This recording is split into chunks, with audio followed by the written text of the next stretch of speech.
کی جگہ پر اپنا وزن کراؤ۔ کہنے لگا اے رب کیا وزن کراؤں جب کچھ ہے ہی نہیں۔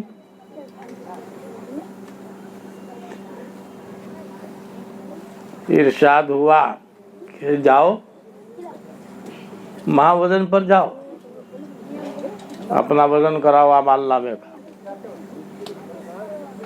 اب وہ پہنچا، اب ایک پلڑے میں سارے رجسٹر ہیں موٹے موٹے گناہوں کے، اور ایک پلڑے میں ایک پرچی ہے لا الہ الا اللہ کی۔ اب اللہ سے زیادہ بھاری تو کوئی چیز ہو نہیں سکتی، اس سے وزنی کوئی چیز نہیں ہے، اس سے طاقتور کوئی چیز نہیں ہے۔ اب وزن ہوتا ہے، وہ رجسٹر اس میں ایک پلڑے میں رکھے ہوئے، جب پرچی ادھر رکھی گئی وہ پلڑا اوپر اٹھ گیا، یہ نیچے ہو گیا۔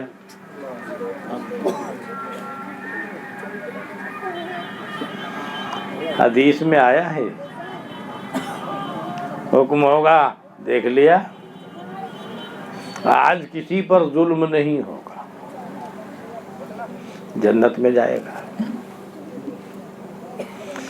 لیکن اس کا یہ مطلب نہیں کہ ہم لا الہ الا اللہ پڑھ کے مسلمان تو ہو گئے لیکن باقی کسی نیک کام کے قریب نہ پہنچے۔ وہ تو اللہ کی ایک رحمت ہے، لیکن اس نے ایمان کے ساتھ ساتھ نیک اعمال کا بھی حکم دیا ہے، اور ایمان کے تقاضوں کو بھی پورا کرنے کا حکم دیا ہے۔ اور بندگی کا تقاضا یہ ہے کہ بندہ اپنے مالک کی اطاعت و فرما برداری کرے۔ اللہ نے ایک قانون بنایا جس کو قرآن نے کہا ان اللہ لا یغفر ان یشرک بہ ویغفر ما دون ذلک لمن یشاء۔ اللہ کے یہاں کا قانون ہے کہ شرک اور کفر کی بخشش نہیں ہے۔ اس کا یہ مطلب نہیں کہ اللہ اس پہ قادر نہیں ہو۔ قدرت کو بعض لوگ قدرت کو گھسیڑ دیتے ہیں، قدرت سے بحث نہیں، یہ قانون ہے وہاں کا، اور اللہ کا جو قانون ہے وہی ہوگا۔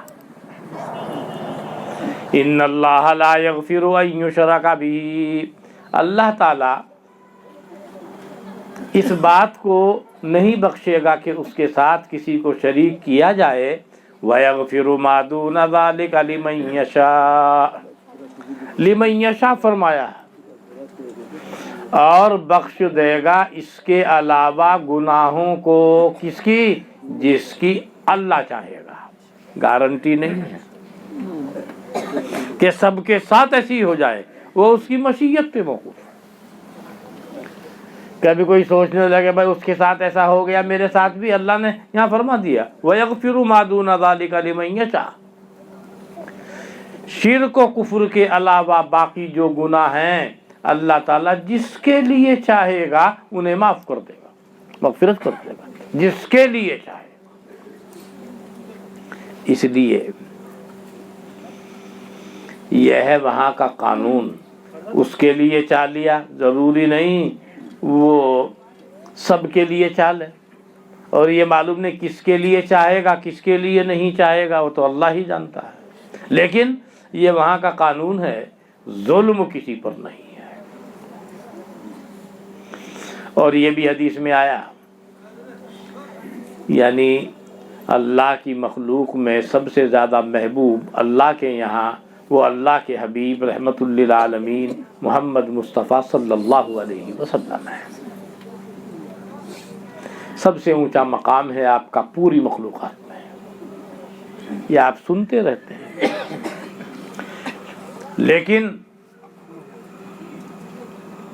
آپ نے فرمایا کہ میں بھی اللہ کی رحمت سے جنت میں جاؤں گا۔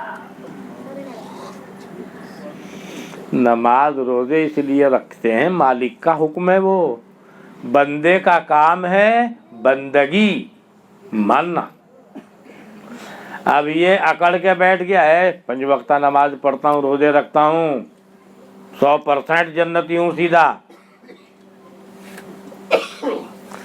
اگر اللہ نے کہہ دیا ہاں بھائی نمازی ہے،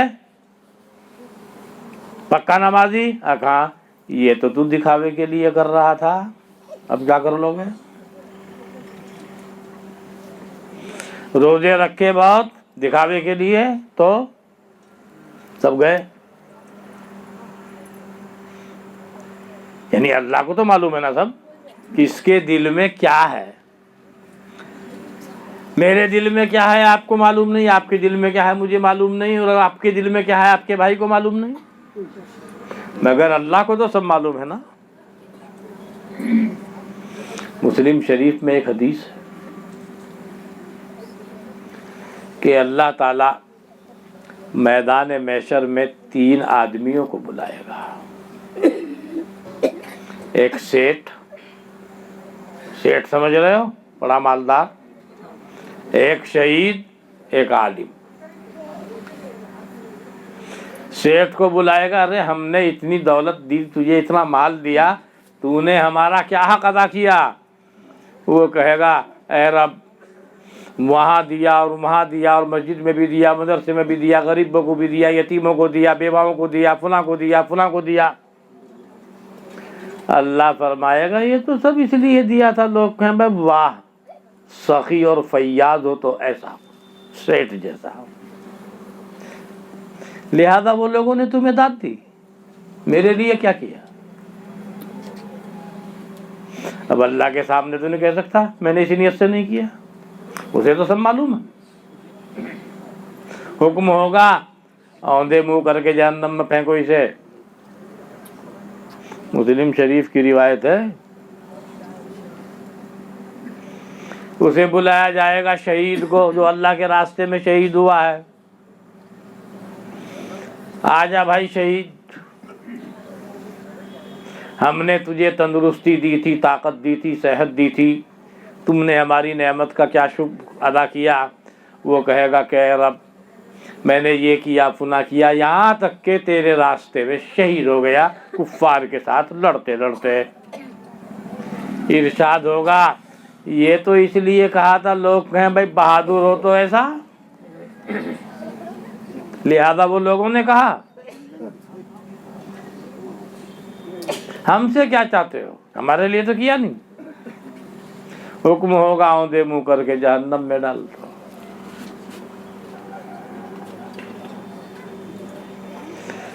تیسرے عالم کو بلایا جائے گا، آئیے مولانا صاحب آپ بھی آ جاؤ ادھر کو۔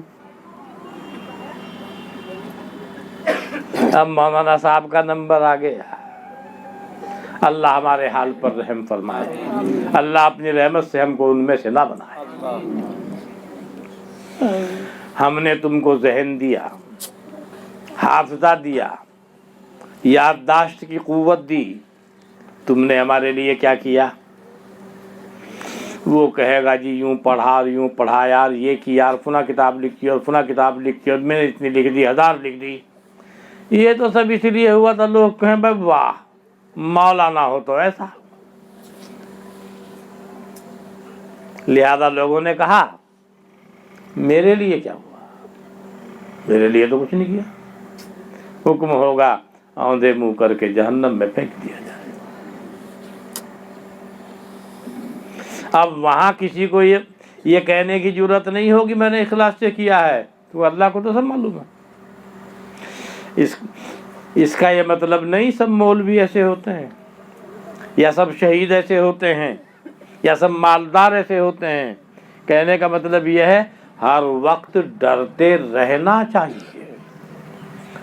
شیطان اپنی محنت کر کے انجیکشن لگا کے بندے کی محنت کو بیکار نہ کر دے، اس کی جان بھی جا رہی ہے اور وہ بیکار بھی جا رہی ہے، مال بھی جا رہا ہے، بیکار بھی جا رہا ہے۔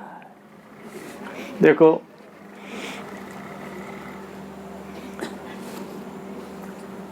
مشکات شریف میں کتاب الزکوٰۃ کے شروع میں ایک حدیث ہے،